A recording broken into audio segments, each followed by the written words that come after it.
Are you able to give us a bit of a damage assessment in Israel and Iran? If you look at the damage since that initial surprise attack, the sucker punch, as you call it, I think also it looks pretty equal. Now, overall, I think there's no question that Israel has done more damage to Iran the other way around because of the surprise attack, because of the ground assets that they have there in Iran.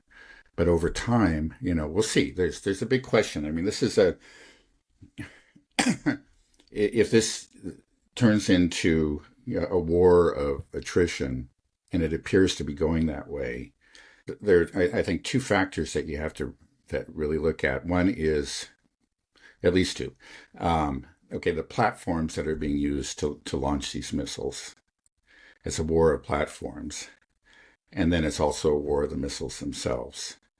Then air defense, I guess, is really a third question, the number of air defense interceptors. Now, let's just deal with the air defense interceptors first. It looks like that the Israelis are starting to run out. People have noticed that in these recent waves of Iranian attacks, you're just seeing much less air defense than you did see in the first Yeah. wave of I, attacks. I also just want to say, we say the Israelis, but we have to take in fact that this is not just Israel. This is the United States operating the THAAD systems with its air Yeah, bases throughout the Middle East. Jordan's involved. The UK's involved. Germany, I think Germany, they had an air refueling tanker that yeah, accidentally blipped on its transponder, showing that they were involved yeah, as well. So this right. is this is the collective West and its vassal puppet states in the Middle East that are defending it. It's not just Yeah, Israel. yeah, It's yeah. That's a very important point. So, yeah, I mean, every time you see an Iranian missile,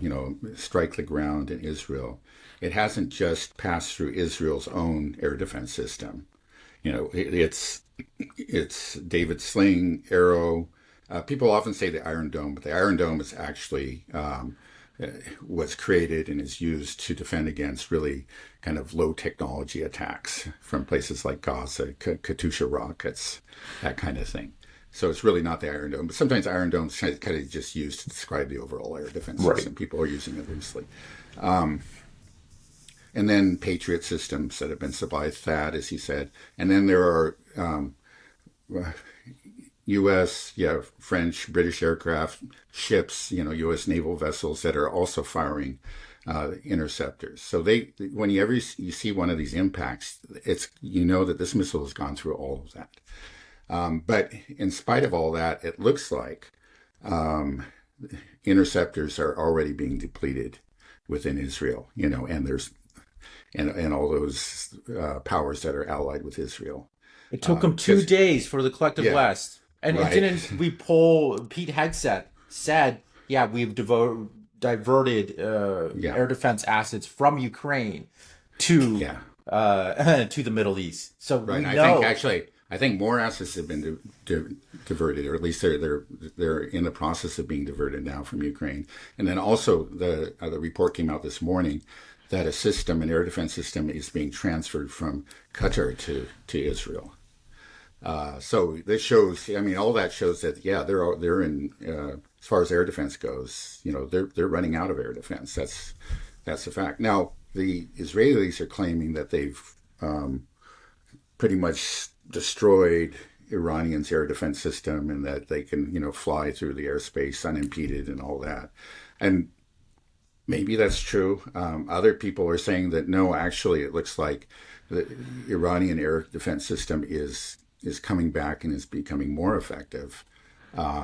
So we'll see. But in any case, it looks like even if the air defense system in Iran was severely degraded, I think there's no questions a fair amount of damage was done to it. But even if that's true, obviously Israel has its own problem, and they're running out. So anyway, we're looking at air defense. Let's just say, let's try to be conservative about this. It's sort of maybe it's balanced overall. Maybe because. Yeah, so it kind of looks to me like, well, anyway, we'll just leave it That there. how's Okay. you could say. Yeah, okay, but okay, next there's the battle of platforms. And what I mean is like what the launchers for these missiles that are, fired from Iran to Israel and vice versa. Now, the Iranian platforms are generally appear to be these vehicles, that are mobile platforms. Now they may have, permanent bases somewhere. I'm not sure too. Again, it's a large country. And some of these clearly have been destroyed by Israel. So it's a question of how many they have. Will they be able to replace these? Even if they have thousands of missiles, if they don't have the launchers, then they can't, do anything with them. So it's just a question now. The Israelis are claiming like they've destroyed half of them or more or whatever. But again, I think we shouldn't give that too much credence. And the Israelis are pointing out that like fewer missiles are being fired now than were initially. But then other people are pointing out like the number of impacts are about the same. It's just that the Iranians don't need to fire as many missiles because there's less air defense in Israel. So they, whereas before they initially maybe fired 150 to achieve the effect that we saw. Now they fire 50 and they achieve the same effect. So anyway, there's a question. The Israelis are trying hard to hunt down these mobile launchers in Iran and have had some success. And that's what their effort is, to degrade the platforms. Let's say the launch platforms within Iran. Now on the Israeli side, of course, their missiles are almost entirely launched from the air. These are air-to-ground missiles that are fired from F-35s and F-16s and F-15s. And now the problem, again, is like we pointed out, is that these are high-maintenance vehicles, especially the F-35, where you're talking for every hour of flight time, you need 12 hours of maintenance. But I think it's worse than that, because, I remember looking at the statistics in the past, just typically any air base with, a fleet of F-35s, fewer than half of them are operational at any time. I mean, you have kind of the immediate maintenance needs. Like after the 3 hours of flight time, we got to start, I don't know, change the oil or whatever. It's just, I don't know what they do, but they got to spend 36 hours actually getting it ready for the next flight. But over time, you're using it intensively. I think that you're going to get longer term, more serious breakdowns. So, that's what we've already seen with the F-35. So these platforms themselves are fragile on the Israeli side. And it's kind of a race between platforms, not just the missiles. But then we've got the missiles. And, the story always was that Iran has thousands of these. And they can fire them so if that's true, they can do this for a long time. Now, Israel, I don't think, the missiles they use, as I think I pointed out in the last program, are smaller because they're air-launched. They don't have as large a warhead. They don't do quite as much damage. So they have to fire more of them. Now, I think they probably have a large stockpile of them. They're constantly being supplied by the U.S. But again, as we saw in the Ukraine war, these stockpiles turned out not to be as large as we imagined. So there we have another kind of another aspect of this war of attrition. So this is what we're seeing. It just, again, there's a great deal of fog of war. I can't say for sure. We don't know, for example, for sure that the Iranians have thousands. I remember in the case of the Lebanon war, we had been told that Hezbollah maybe had 150,000 missiles and rockets of different kinds. And we did see rockets, and that some of them were quite sophisticated. We just never really saw the sophisticated ones, and we didn't see, many thousands of missiles and rockets fired into Israel. So either Hezbollah didn't have them, or they just didn't use them. Now, so far, we've seen that Iran does have some very sophisticated missiles. You see that in the missiles. Some of these are coming down clearly at hypersonic speeds. I mean, it's really spectacular. If you've seen these videos, you know what I'm talking about. It's just a question of how many, and we don't know.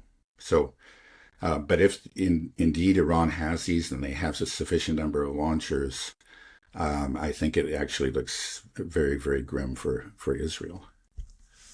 Yeah, I've been thinking about just the two platforms we're saying on how Iran is conducting strikes and Israel's conducting strikes. And the more I think about it, it's just so clear to me that the way that the United States and Israel are geared for their offensive capabilities through their air force is just was the wrong horse to bet on. I mean, we see that, it's so complicated just to coordinate an attack. You have to get first you have to all these pilots trained, very expensive aircraft. You talked about the maintenance. We got to get 200 aircraft up in the air at the same time. We have this big sortie. Now we have to get all these refueling tankers to come in, and then they shoot their rockets when they get close. It's slower moving than any ballistic missile, definitely hypersonic missile. It gives more time for the enemy to prepare, smaller payload targets. We've already heard of F-35s getting shot down over Iran already. I don't know if you can verify that or not. So it just does. It seems like it's almost like if you're looking at the Iranian side, where they can just load another missile into their launcher. It's mobile. They can move it around, so it's hard to find them and detect them. They can just keep on firing. It's like a muzzle loader versus a repeating rifle in a way. It just, you just have this is you bet on the wrong horse. Aircraft is not the best way to deliver. And we see it in the Ukraine war. The F-16, we were talking about it forever in the beginning of the Ukraine war, how this was going to be a game changer. And they spent years training Ukrainian pilots, and they get them. And then they get up, and I think one gets shot down almost immediately. It's like we did basically seen the F-16 do nothing in Ukraine. And they spent so much time investing in this program for Ukraine. And it's like, this doesn't work. And so now the U.S., we're going to come in and we bet on the wrong horse. So even if the United States goes into a full-blown conflict with the United States, with Iran, I just don't see how it's going to work, because it's just going to be more of what Israel is doing, just perhaps at a larger scale, but you still have the same problem. This is the same pool of munitions. Israel gets priority over us. It almost seems like Israel gets everything that we have. So if Israel's running out, that means the United States is running out, and we know we're running out because we asked Korea for Patriot missiles, interceptors, and now we're taking them from Ukraine. It's clear we don't have enough, and now here we're coming in, and what we're going to do? More of the same. Sure, you can maybe do a little bit more damage to Iran, but then you're going to run out, and then Iran can hit back, and they can hit back harder than you. And so this is what I think is going to happen, is that when we do start to get dragged in and we try to do some our conventional warfare, project our power with our ancient aircraft carriers, and we find out, it's getting targeted, now we have to move the aircraft carrier out, or we start sending planes over, our planes start getting shot down. It's going to escalate quickly to say, okay, what other cards does the U.S. have? There's only one, and that's the nuke. And as soon as the United States threatens the world with a nuclear weapon, or Israel threatens the world with a nuclear weapon, that is a sign of weakness. That is just evidence that the United States and Israel do not possess the conventional military power to win a war. So they have to all of a sudden threaten the world with a nuke. And I think I think people are going to be shocked, because I think we'll find out very quickly that the United States doesn't possess that conventional military power. So I'm just waiting for that moment when we say, we're going to have to go hard, and we're going to justify it as part of our military might, that we have to use our 1940s World War II tech to threaten the world, because we don't have the hypersonic ability to have precision strikes on targets in Iran. That's what I think is going to happen. Well, you may be right. I guess a big question, again, is like how much air defense remains in Iran. And if they do have, they've held a lot in reserve because they understand the Americans might become involved, then, we could see B-2s, B-52s shot down. If it really has, their air defense system has been eviscerated because of the surprise attack, then it's different. It's going to, the U.S. could do a great deal of damage. But still, I think, as I said in the last program, you cannot really defeat a nation without a ground invasion. You can do a lot of damage, you can cause a lot of misery, but you can't actually defeat a nation, not a nation like Iran. So I think Iran will still be standing, and if it's still standing, then you can say that victory will go to them, at least in a moral sense, and in a political sense too. I mean, just think about it. The best possible outcome is that we get something like the end of the Houthi campaign. We bombed them for intensively for 2 months and then just gave up, but, declared victory and then, scurried away, right? That's what we did. And you could see that happening. We run out of interceptors, we're running out of missiles. Some planes have been shot down, but we say, oh man, we really, um, we have so severely damaged them, we have achieved our objectives. And sometimes you can hear the Israelis talking like that already. So you could have this declare victory and go home kind of ending. But the problem is, like in the case of Netanyahu, where does that leave him? He's been banking on this really all his life. And first of all, the Israelis are going to be mad because, a lot of their people have been killed there. The buildings have been destroyed. Sections of the city are just been leveled.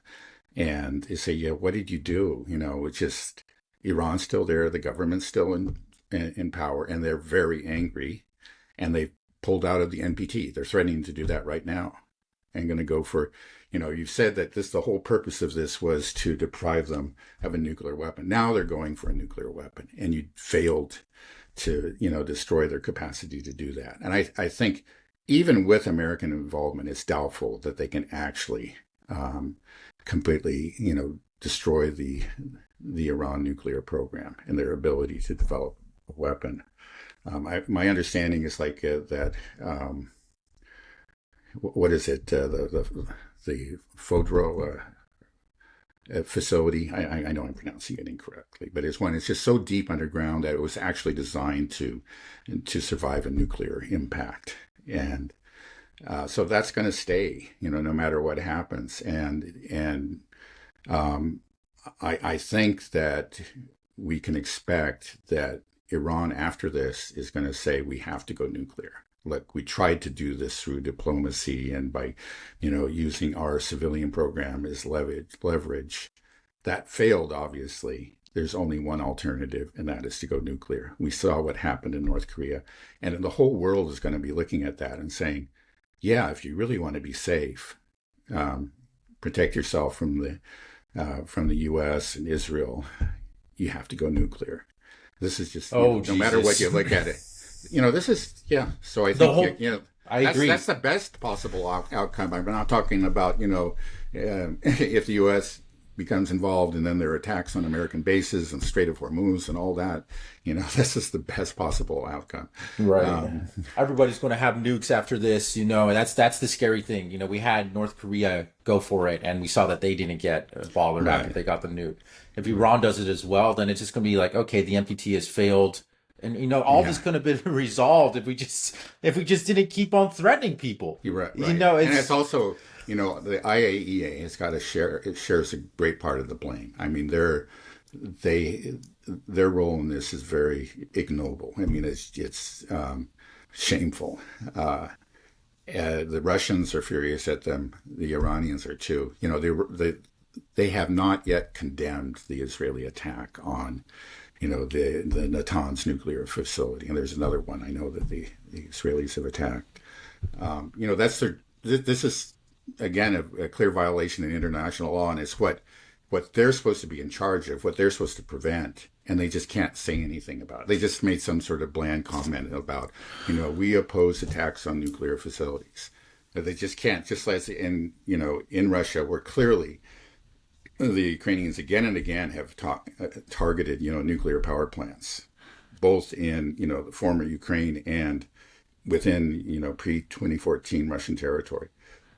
Grossi and the IAEA they won't say anything because they're in the pockets of the West. I mean, they have failed in their most fundamental duties here, and they have to share a big part of the blame. Well, more than just failed. I mean, they were complicit in this attack on Iran, right? From my understanding is that the way that Israel was getting the names of nuclear scientists and the locations of this stuff was through the IAEA, which Iran was gracious enough to allow it in for these inspections, to try to do everything by the book, playing things by the rules. being, just a reasonable player in these negotiations, saying like, okay, yeah, we'll open ourselves up for inspection, do this, and then the IAEA was just a tool of Mossad Yeah. almost. Yeah, right. Well, again, like, as we pointed out a couple of times, and then they had that finding, just a day before, I believe it was just a day before the surprise attack, that, okay, Israel, or Iran is in violation of their obligations to the IAEA. And just don't tell me that wasn't a coincidence. After 20 years and never, reaching that conclusion, they make it the day before. Don't tell me that wasn't coordinated. It was, So again, yeah, you're right. I mean, it's not just that they failed in their obligations, but they were actively involved in actually really undermining their own purpose, their own reason for existence. Yeah, this is really, I don't think people, have fully recognized the scale of the enormity of their crime. Right. All this again is on the backdrop of Israel committing a genocide in Gaza for almost the past 2 years now. Right. We forget about that, but that's ongoing. I mean, there continue to be massacres of hungry people trying to get their food. I mean, hasn't stopped. And we're not even paying attention to it. I mean, it's just any pretense that the United States and Israel are the good guys now. It's rapidly depleting. I don't think anybody believes this anymore. It's so crazy. I was always thinking, like, would Netanyahu ever would actually try to do this, because the PR war is against Israel so much. They can't. They're not going to be able to gain any sympathy when they do this, but they went ahead and did it anyways. Yeah. It's like it's as if we haven't seen what's been going on for the past 2 years. Yeah. Well, again, it's just like they're within their own bubble. Their bubble is the U.S. and their support. Their supporters in the U.S. and Israel itself.